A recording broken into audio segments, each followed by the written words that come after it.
I don't know if you can hear the music behind me. It is This Is Me from The Greatest Showman.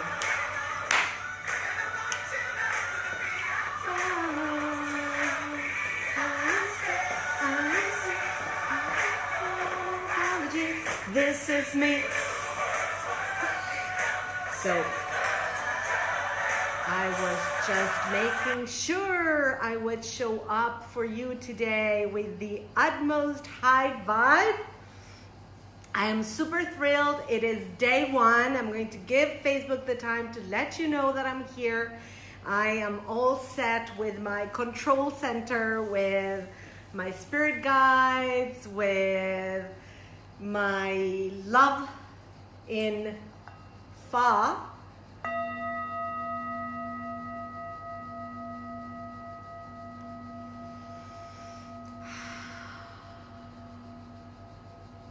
This is the vibration of the fourth chakra.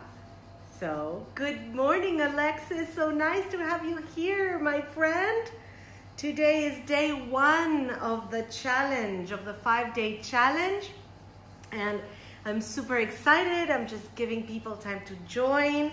It's a journey to love between you and you, from you to you, where we're going to let go of beliefs, limiting beliefs that have to do with love, relationships, femininity. We're going to tap into the energy of the goddesses that we are, and we're really going to look into what does it mean to attract a soulmate into your life and how to do that, and all of this, which is really a beautiful journey to love. I have my fourth chakra vibration singing bowl. I'm going to make it sing again, see if we call the people to the first day of the challenge.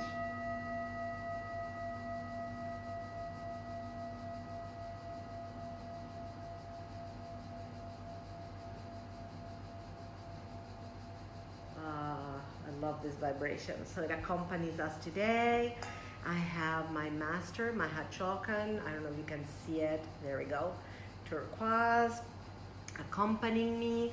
I have my notes in my journal because I've journaled so that I knew what was the things that you needed to hear from.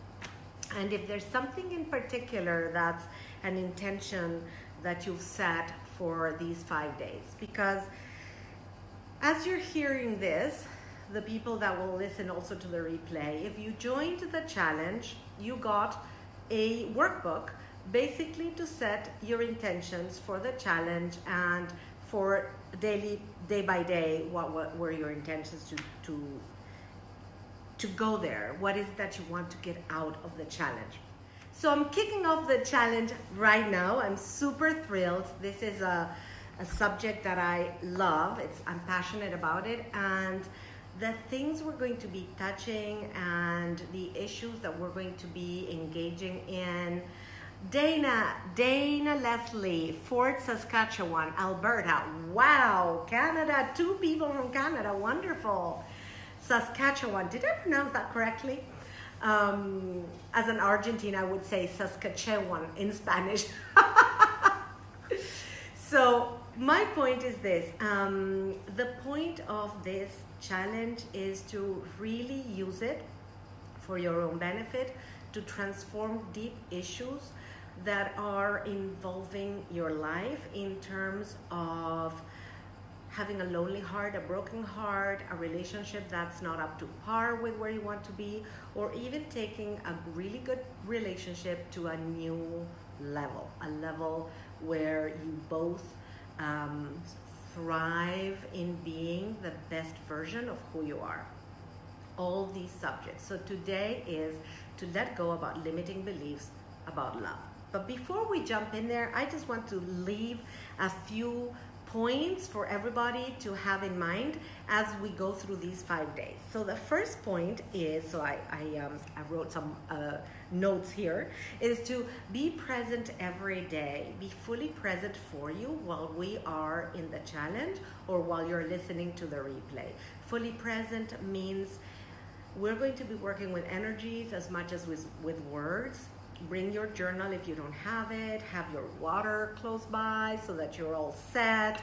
Have your crystals if you need them to inspire you. Whatever is it that makes you feel good in a place where you can be really open and vulnerable to receive and to go inside. Even afterwards, I'm hoping that really important things are going to come up and that I'm going to be able to address questions and things for you beyond what I'm bringing to you, which we're going to get going in just a moment.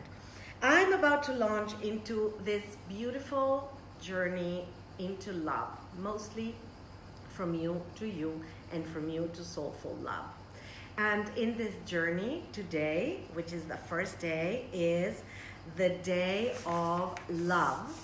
And my first question to the ones that are watching, and Carmen just came up, hi Carmen, is would you tell me what is love for you? This is an interesting one because the definition of love is so varied. Thanks for the hearts, everybody. I love the hearts because they are love. But what is the definition of love for you? So I want to know what that is. However, I don't want to answer for you to answer to me right now. I want to first set the intention for this session, and I place the seed of the question, what is love for you, so that you hold that inside as I'm guiding you through this. So many meanings. Yes, Gloria. So it's true. Love has so many meanings, and that's why I'm asking this. And so let me get some people that want to come in. Let me get them in because they're late for the, there we go. So they're joining us. Terry, I just accepted you in. Terry wanted to join us. And I knew that there were going to be some last minuters and I wanted to make sure I would let them in. Yes, love of what? That's what I'm getting into. So right now, if you're watching, and I know there's some people watching live, I wanted to take a deep breath. Ground yourself by feeling your body as you're sitting, sitting in the chair where you're sitting. Put your hands at the level of your heart. Place your the soles of your feet well planted on the ground. Take some few deep breaths as you exhale. Let everything go that's not useful for you right now to get the most out of this challenge. And as you breathe in aliveness, love, and presence. To be here in the present moment. And the intention for this whole 5-day challenge is that we may all be guided so that I can be the right channel for you to bring to all of you watching live or the replay, the messages that you need, that you're seeking to really move and help you shift from a place of pain, of suffering, of lack of light into a place of love, light hearts, lightness, freedom, beauty. A place where you just love versus fear, a place where you heal, where you really let go of those things that make you suffer. That's what we're here for, to do this journey to love, to contact deep places within ourselves and shine a light in there to look at things in a different way so that we can shift our perspective and bring healing. And I pray for this, believing that this is possible for everybody, and so it is.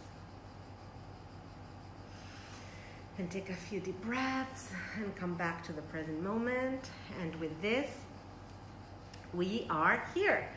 So we get really into the meat of this. So the first thing is, so what is love for you? We want to look at what is your belief about love. And we're here mostly because you have a desire to have a fulfilling relationship. So you can answer what is love for you, mostly in terms of a relationship. What is love for you in terms of self-love, and how that relates to our relationship? So post your comments, so that I don't want to give you the answers, and there is no right or wrong answer. I really want to see where you stand, what you believe, what you're feeling. And you know, on a bigger level, love is the force that gives us life at all levels of life. It's the all-encompass energy. But love takes many forms. Like, love takes many forms, in particular in terms of humanness. As humans, we give love many forms. So as you think what love is for you, let me tell you this. We associate love with the heart, with the organ of the heart in our bodies. For me, love involves presence. Absolutely. Thank you, Alexis, for this. Love has to do a lot with presence. In fact, I'm going to enhance on what you just wrote, Alexis. It's what I was going to say. The heart, which is right here, physically, inside of our bodies, there's an organ, that's the heart. And at an energetic level, we have a chakra, that's an energy center, which is the fourth one in terms of the main 7 ones. That's the heart chakra. And love expresses itself as a flow of giving and receiving. What's called the breath of love is really this giving and receiving love, with the gift of the flow of it, not with needing to receive something because you're giving. But in life, in humans, what happens truthfully is that many times we are in need of receiving love because we are not able to give love to ourselves. Now, Alexis says love involves presence. Love involves presence because unless we are very much here in the present moment, it is very difficult to get what is really happening. We tend to be in anxiety or fear of, what if he doesn't love me? What if they don't love me back? What if they reject me? What if I love and then I get hurt? What if that's in the future? And whenever we are in that type of fear, anxiety, manifested as thinking of what may happen if we love, we're out of presence. When we are in the present moment, right here, right now, right now, right now, right now, right now, right now, what is. You're loving and you're loving. This is what's happening right now. There is no maybe I'm rejected, maybe they don't love me back. It's just being here. You are loving, that energy is flowing out of you, and that energy is what is, period, end of story.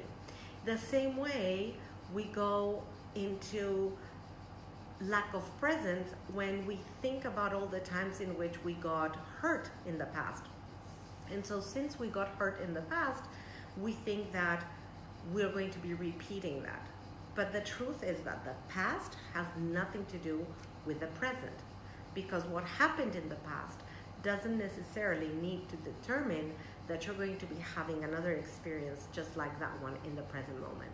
So you might have found a very mean person in the past that hurt you, or that didn't know how to love you, or that didn't recognize your worth, or that cheated on you, or that couldn't love you back because of their own limitations. Whatever it is that happened that made you really, really suffer, and you maybe loved deeply somebody that couldn't return that type of love to you in the same way, and that made you suffer dearly, and now you're afraid to love again.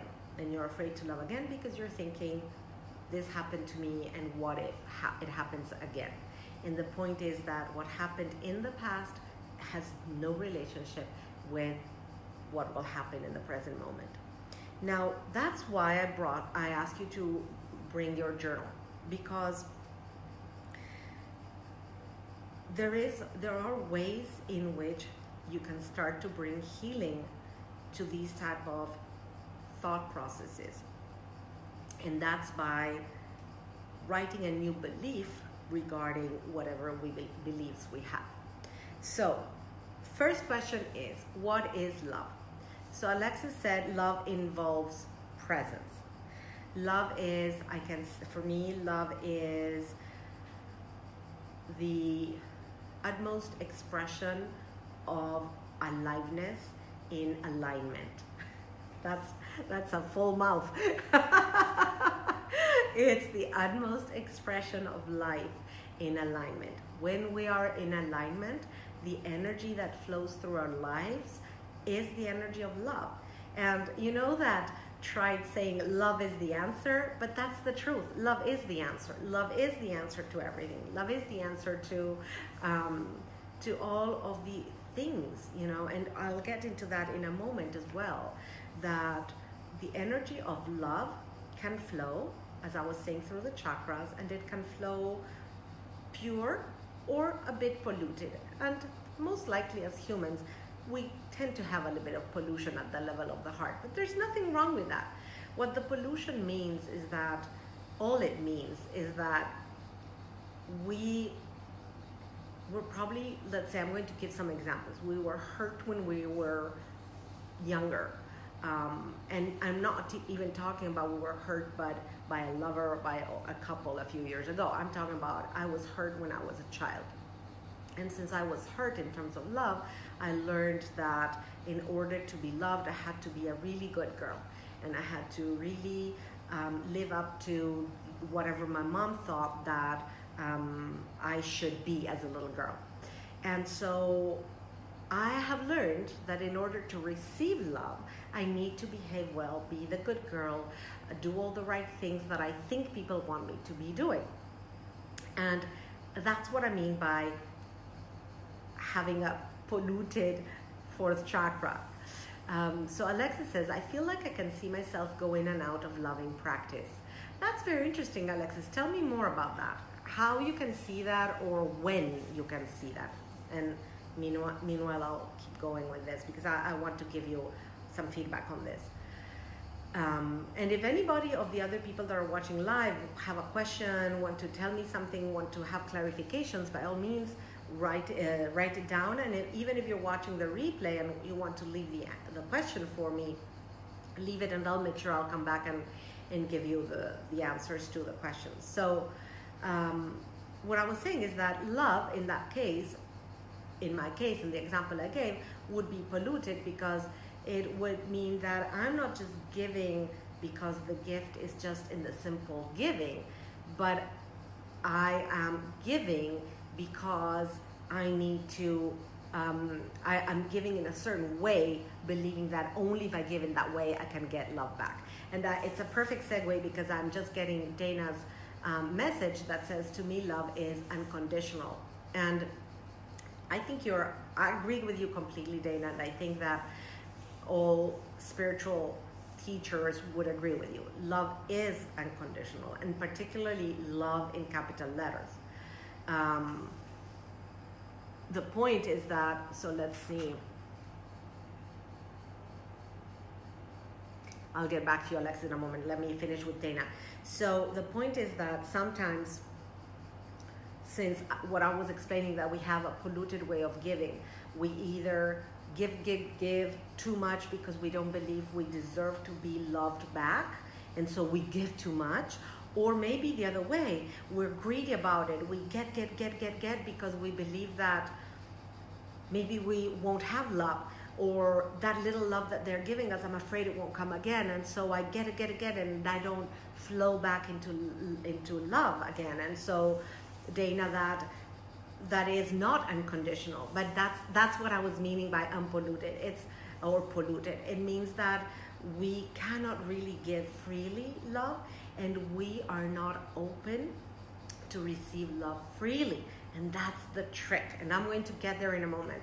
And actually, let me read you what Alexis is saying, because it just is flowing right into what we're saying.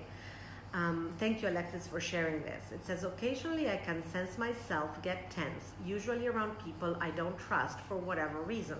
And other times when I can soften and give and receive easily. I love that. And that's very real. What you just said, Alexis, is very real and is, you know, when we were hurt in certain ways.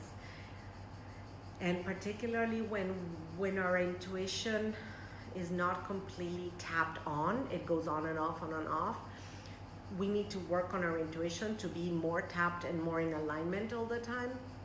And when that is not happening, sometimes we cannot really understand if who we have in front of us can hurt us or not. And the point is the following, is that if you feel that you must, if you feel you must protect yourself from whoever you have in front of you, most likely you have to protect yourself because that person is probably not fully trustworthy. Otherwise you wouldn't feel that way. It's the famous, you know, if it smells like fish, tastes like fish, it probably is fish, you know, that type of thing. But the point here is that, like Dana said, love is unconditional. And you know, I want to I'll make this point later about life is unconditional, love is unconditional, and how we go about it. But mostly, so we're here because we have a pain in our hearts, because we have a broken heart, because we are really needing to clean up this fourth chakra that's polluted, because we feel that we don't deserve to be loved, that we feel that maybe they won't love us back, because we feel that maybe in order to be loved we need to be in a certain way, or because we ourselves are not giving ourselves love to the point that we believe we need to be prettier, skinnier, taller, shorter, fatter, more erudite, less intelligent, more capable, less professional, more sportsy, less sportsy, you know, whatever, all the things we tell ourselves that in order to be loved we need to be ... whatever it is. So here's the point. The point is to learn to give ourselves love fully and completely, because the journey to the flow of love of giving and receiving without pollution, without fear that they will give us back, that we don't trust them, that we trust them, the biggest and most important point is to learn to love ourselves unconditionally, like Dana said. Now this seems like such an evident thing, doesn't it?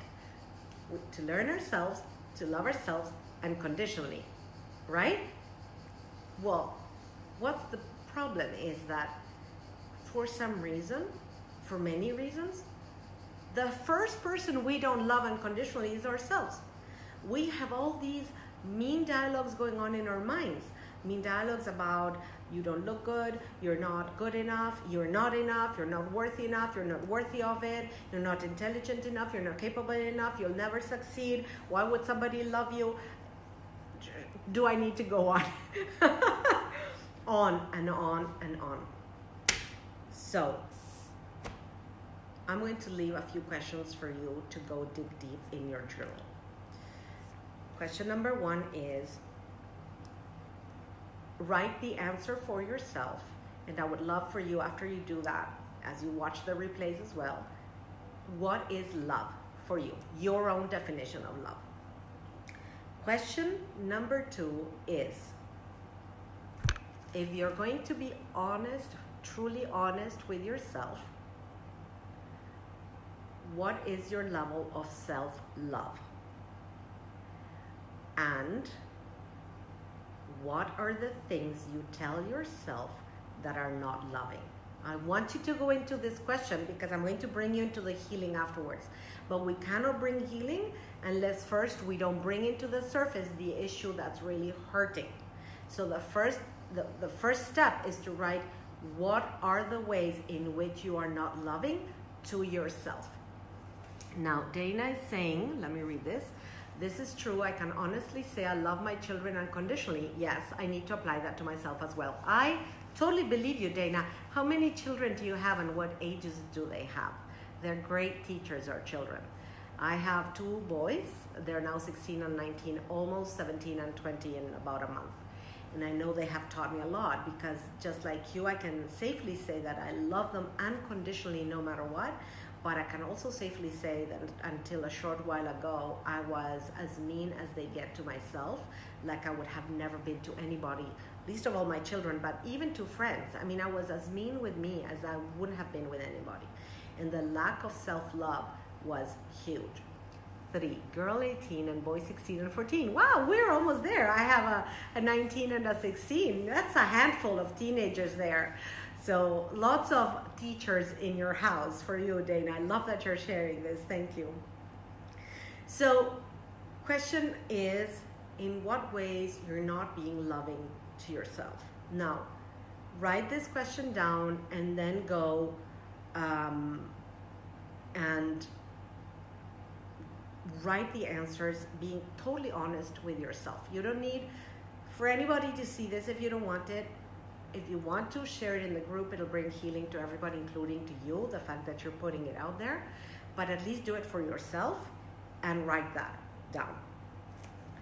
And here's the point. This is the healing point here. In terms of love, I want to, the few people that are watching live, tell me, what is the opposite of love? I want to know what is your answer. That's not a tricky question. I'm going to see what people are saying.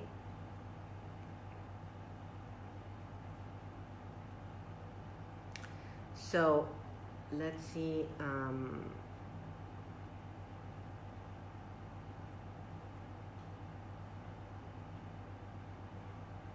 So write down, what do you think is the opposite of love? Hate. I love that. Thank you, Terry, for bringing me this. Well, that's one of the things they have taught us.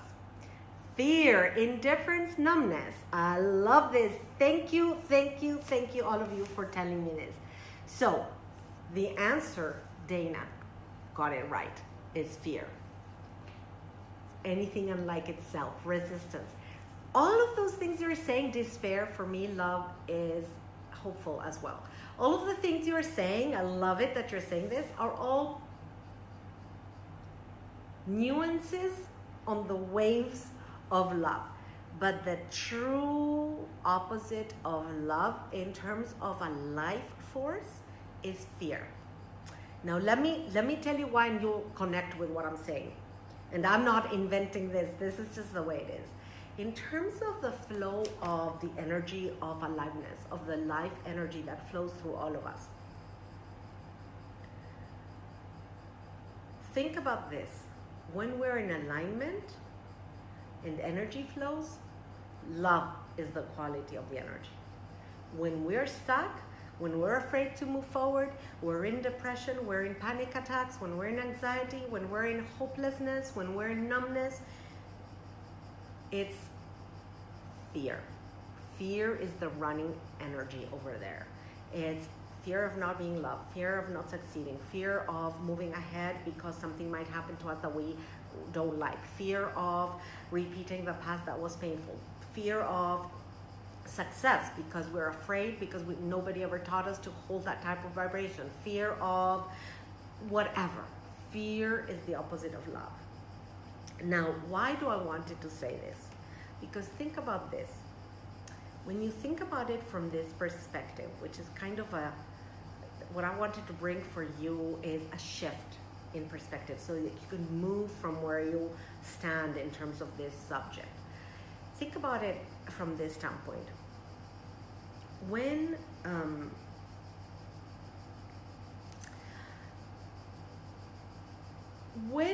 we let fear be the guiding force, when do we let fear be the guiding force? In these examples I'm going to give you. When we bought into the image of a man of our past, our parents, our brothers, bullies at school, or whoever made us believe we were not enough. This is one One. So we were not enough. Made us believe we were not worth being loved. Made us believe we could not succeed because they were envious, because of whatever it was. Made us believe that we were, add whatever you want. Not intelligent enough, not good enough, not sportive enough, not supportive enough, not lovable enough, not loving enough, not feminine enough, not sexy enough, not sensual enough, not da-da-da-da-da-da.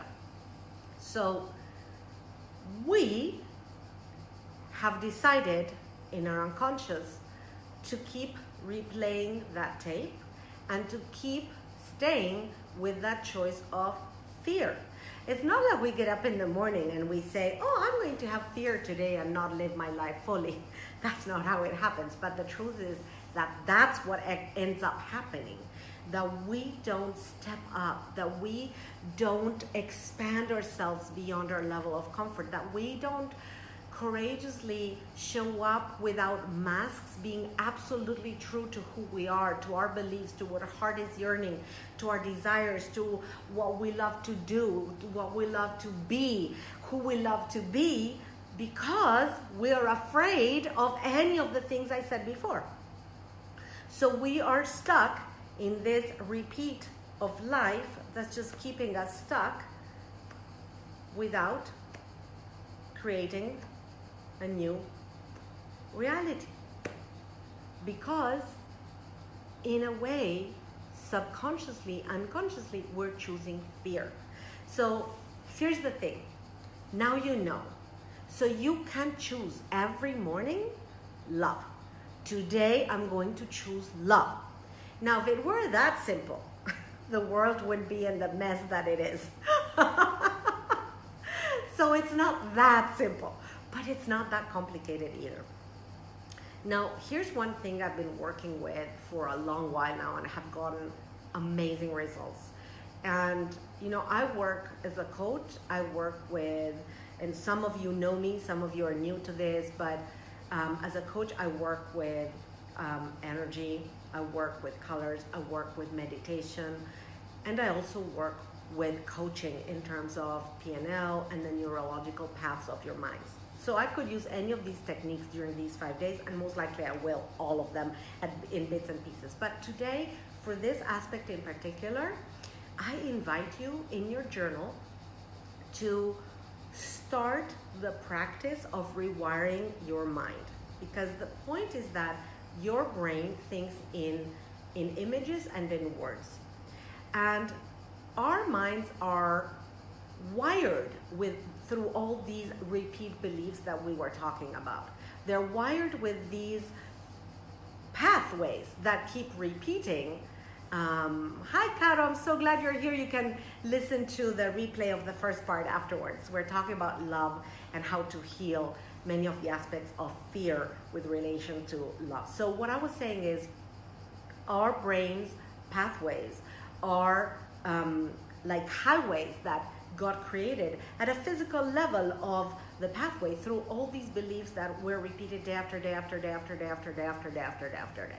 So we need to rewire new pathways that make us believe that we are enough,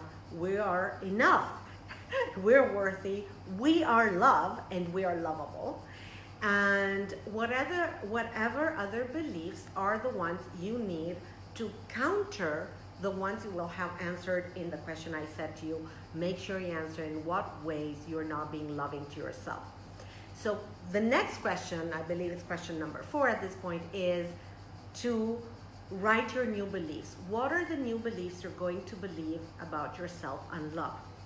Super, super, super important. This is the key step. This is the key step that's going to bring you transformation. So make sure you write, if you wrote 10 ways in which you were not loving to yourself, write 30, I'm not kidding, 30 ways in which you're going to transform this belief. So let me give you some examples. I am worthy, I love myself, I'm beautiful, I'm capable, I'm enough, I'm more than enough, I love myself, I accept myself just the way I am, I love and accept myself just the way I am. I'm powerful, I'm magical, I'm a lioness, I am sexy, I'm sensual, I'm feminine, I am great at what I do, I have a great healthy body, a strong and healthy body. I don't know, these are just coming boom, boom, boom, boom, boom, boom. But based on your own stories, write your own new beliefs. Rewrite your own story. Now, you'll answer this question and you'll write all these beliefs and take the time afterwards to do it, or this tonight or tomorrow morning. But then every single day for 90 days, make sure you go and read them aloud, write them again, and start saying day 1 of 90, day 2 of 90, day 3 of 90. We're going to be doing more on this during the days that come, but in 3 months, you will be able to rewire your brain to these new beliefs. And this is not magic, this is not woo-woo stuff, this is very scientific, this is really how it works. And actually I can assure you, because I've lived through this in ways that is mind-boggling, the results I started having, I can assure you that after about 2 weeks, but 3 weeks, not even 90 days, after 21 days, you already start seeing the difference. You will start seeing the difference in your own dialogue in your mind. You will start seeing your difference in your life. You will start seeing yourself reacting differently to something somebody says to you or about you. You will see. It's amazing the healing that this will bring to your life. Now, the other thing is that I want to speak about why, to the fact that I'm talking about loving yourself before addressing the issue that most of you have shared, and the reason why you've joined the challenge, which is that you are unhappy in a relationship or do not have a relationship and wish to have a relationship, and or are single and never had the courage to have a relationship, or whatever aspect or colorful variation of this, or want to take your relationship to a new level. Now, the point is that we, for the most part, as women raised in the Western world, were raised and taught to give to others first and to not love and take care of ourselves, because that was selfish, that was mean, that was sin, and many variations of that too. And I'm not talking just about religion. This was just a way of being, particularly if you're in your 40s, 50s, there's a lot of that, a lot more than today in your 20s and 30s. But still, there's a lot of this in society. I believe a lot in the beautiful image that they tell you in the airplanes. Put your oxygen mask first before turning to help others, and help others put their oxygen mask. So how can you attract soulful love if you don't love yourself? Life is a mirror. Life will bring to us what we emanate, what we vibrate. So if we are telling ourselves we're ugly, we're not worthy of love, we're not good enough, we're not smart enough, beautiful enough, sensual enough, sexy enough, feminine enough, for sure there's no man that's going to come over, because that's the emanation we're saying and giving away. So there's another piece to this. Let's say you do have a couple, you are in a relationship, but you still have these type of dialogues going on within you. Then, even when the man tells you, I love you, you tend to not believe this. I mean, the people listening to this, is this jiving with you? Is any of this really resonating with you? Are you picking up what I'm putting down? Tell me what of this is real for you. I want to know if what I'm sharing with you has something to do with your reality, with what you experienced. Mostly this thing about, even when you do have a relationship or you've had a relationship, if the man or woman you've had by your side that said to you, oh, you look lovely tonight, and your inability to really take that in, that damaged even further the relationship. So let me go see here if there's more comment, because Facebook is weird and it's not showing me the things in real time. So I'm seeing some more people have joined, but so can you tell me if what I'm sharing with you is resonating with you? Spot on, Larissa. Thank you, Larissa. Spot on. Yeah, that's the way we work as women. And for me, this thing was very poisonous in my experience, in my second big disastrous relationship, which was with the father of my children, was the issue of really, I wasn't able to accept whenever he would say, "Oh, you look lovely tonight." I was like, "Yeah, right. You're just saying it to please me," or I wasn't able to take it in because me, on a first level, wasn't giving that to myself. Terry says, "Sure." Dana says, "I agree. If you don't receive the compliment, it can make the other person disengage." Absolutely. Kim, yes, I've always heard the same thing. So you've heard it, but you haven't experienced it. And yes, Dana, so important, Dana, that you brought this up. Because see, if many of you, even in the group, let's say you found someone, you find somebody new, you're going into a new relationship, you're going into this new relationship happy, full of hope, full of new energy, full of new vibration, thinking that this can work for you. But then the relationship starts and you haven't healed these aspects that we're talking about. And then it'll go down the drain again. Because unless you really raise your vibration, unless you really learn this and learn to love yourself and give to yourself fully before you go into another relationship, then you're going to be all right. When you accept and give yourself fully and you go into the relationship and this man will say to you, or man or woman, forgive me, will say to you, "You look lovely," you will go, "Why, thank you for noticing." And you will feel gorgeous because you know you're gorgeous and he's noticing and you can take it all in. And believe me, the shift in energy is amazing. And this brings me to one more point before concluding for today. And this point is that whenever, is the following. So many women come to me for coaching and they tell me things like this. "I really want to get him back. I have a broken heart. I really want him back. How can I get him back? What can I do to get him back? What can I change so he can come back?" etc. and variations of this subject. And the first question is to ask yourself, why do you want to be in a relationship where somebody has hurt you so much, or most likely is a person that hasn't given you the place that you deserve in the relationship, hasn't given you the love that you deserve? Why are you trying to get him back instead of focusing on yourself, healing inside, and attracting the right person for you? But sometimes when you're in that painful spot, you're not able to raise your head and look at the situation from an inspired place and from a place of knowingness and from a place of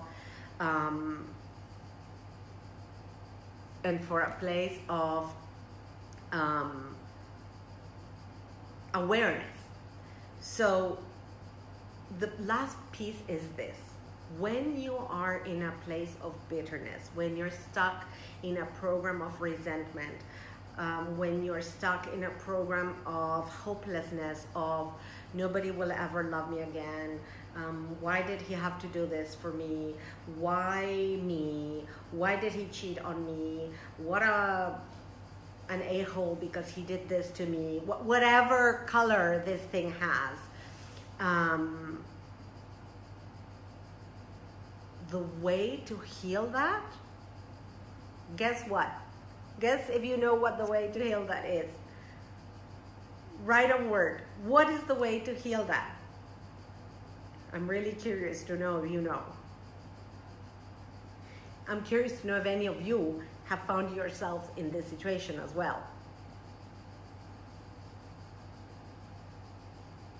So let me know. So let's see what people are saying.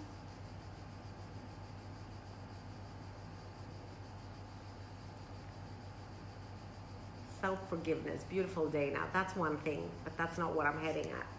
Self-forgiveness, self-love, definitely pieces of the puzzle. Love, love, love. Love to you and love to the person that hurt you. Not that you have to call them and tell them that you love them. Caro, okay, that's fine. You can listen to the replay. But just sending that vibration of love, because self-forgiveness is fundamental and self-love is fundamental, but you also have to release the other person so that you're free completely.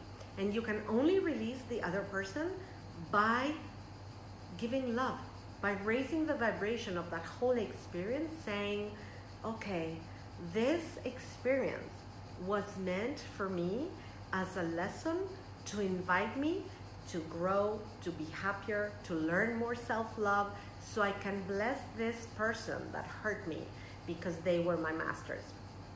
I know this might sound a little bit too out there for you, because when you are in the midst of the pain and you're in the midst of the suffering, it's really hard to think that we can really send all this love out there. It sounds a little bit woo-woo and out there, but it's not, believe me. And I just did that on Saturday, Kim. I love that. You keep doing that. Do it on Saturday, on Monday, on Tuesday, on Thursday, on Wednesday, on Saturday. You know, keep doing that. Keep sending this love.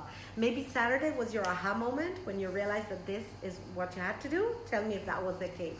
I know for me, there was one moment in the past towards the father of my children who really abused me. I'm at work in Canford. Okay, Rennie. You can listen afterwards.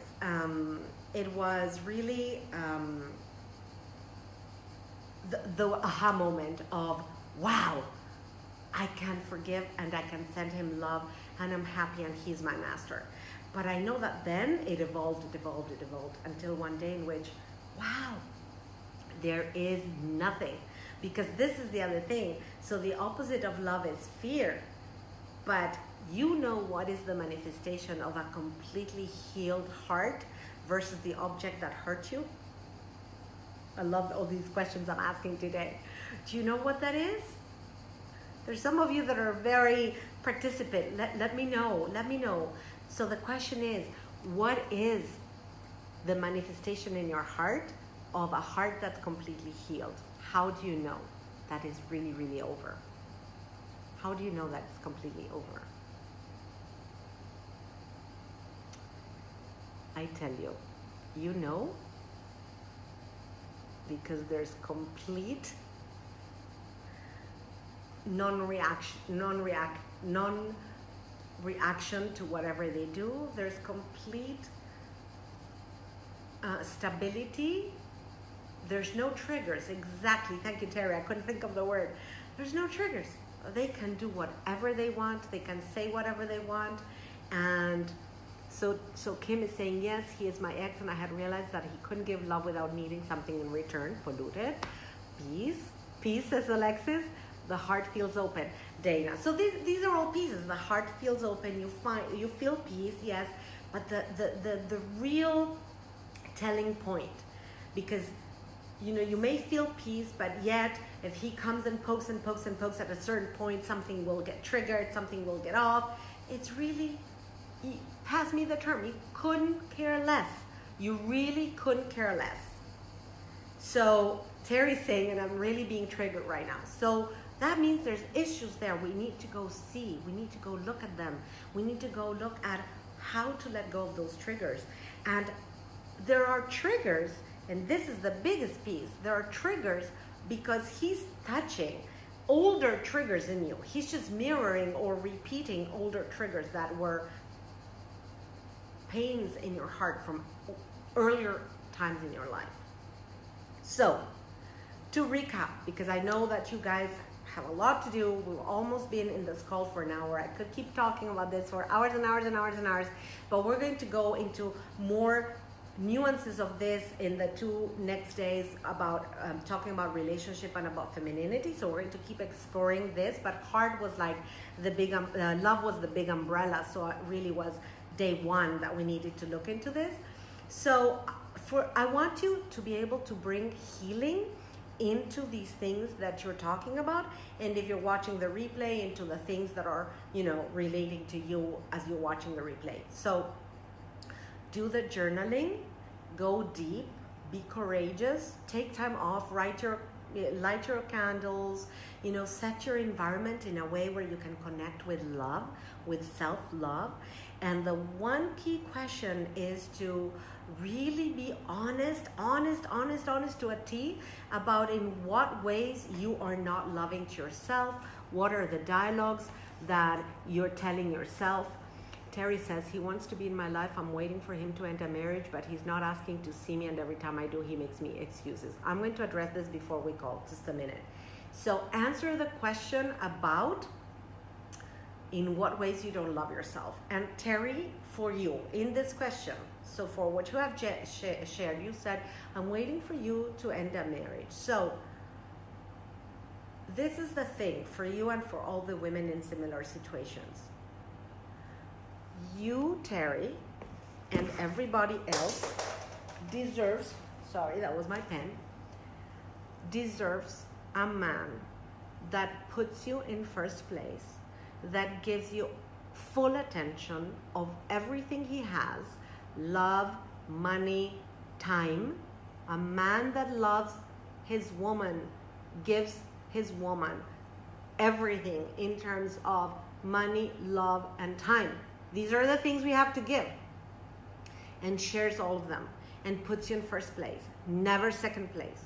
So the healing, Terry, for you will come from asking yourself, why are you choosing a man? Why are you attracting a man that won't put you in first place?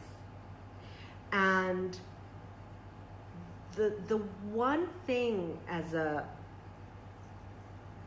healing that you can do is to release this, is to look inside and ask yourself if you have the courage to tell him, I'm not available for you anymore in no ways, not one way. Don't message me, don't call me, don't do anything. When you're ready and fully free and fully available, maybe I will be there for you, maybe not, but don't come until that's true. And this is not just for you, Terry, this is for every woman in situations like yours, which is many. And God knows we'll all been there, or many of us have been there, never not giving us the place we deserve. And that goes back again to lack of self-love. Because when you love yourself completely and you understand your worthiness and you understand the powerful life and life force that you are and the light that you shine to the world, you would never, ever, ever accept somebody that gives you their crumbs. You deserve somebody that gives you their full heart, not the crumbs and the leftovers. This is for you and for everybody. This is a great way to conclude day 1. So my loves, I hope that you can bring healing to this. I love this, Kim telling you, Terry, put yourself first and you will attract that. Thank you, Kim, totally right on, bravo, yes. And so how can you put yourself first? Because it's difficult if you're not in that vibration, is doing this. Start tomorrow or start today, day 1 of 90, and start writing all the things I told you. If you need, go listen to that part of the video about, you know, I love and accept myself just the way I am. I'm lovely, I'm beautiful, I'm sexy. I'm worthy of love. I'm worthy just because I'm alive. You know, all those things that work to rewire your mind and go counter all those lack of self-love statements that you've discovered for you. That's the key and the way in which you can bring most healing to you. In 3 months' time, you can see a really big impact, and you will start seeing it really soon. So I hope you found today's exchange valuable. I really want to hear from you. I want to hear what you think of what you're getting. I want to know if you need something different. I want to be there for you. And tomorrow we're going to have a different approach, but we are going to go into releasing limiting beliefs about relationships. And it's going to be a different than today in terms of how we led the day. I'm going to be also guiding you into a healing meditation tomorrow. So make sure you have some place where you can be in silence and listening to what's coming through. So with this, shine bright. Thank you for being here. It's been a pleasure to be here interacting with you. I am beyond thrilled that you're there to receive what this transmission is, and sending you lots of love, and just shine bright and see you tomorrow. Bye everybody.